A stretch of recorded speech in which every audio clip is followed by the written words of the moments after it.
A person started his journey in the morning and traveled with a constant speed.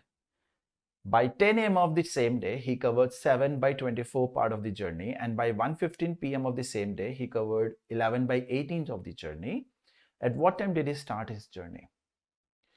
So, let's assume certain distance, the entire distance. It should be in the table of 24 and 18. 72. So let's say this is 72 kilometers. So we don't know at what time he starts, right? Let's not know. He covers 7 by 24. Now 7 by 24 would mean 21 kilometers, right?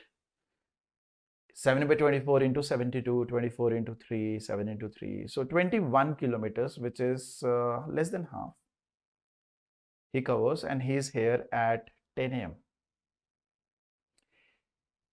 And next 11 by 18. 11 by 18 of 72, which is going to be 44.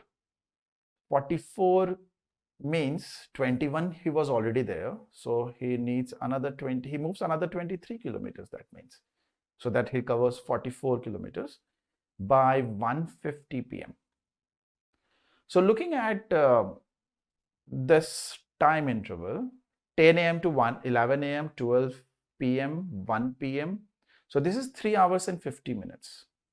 So in 3 hours and 50 minutes, he covers 23 kilometers.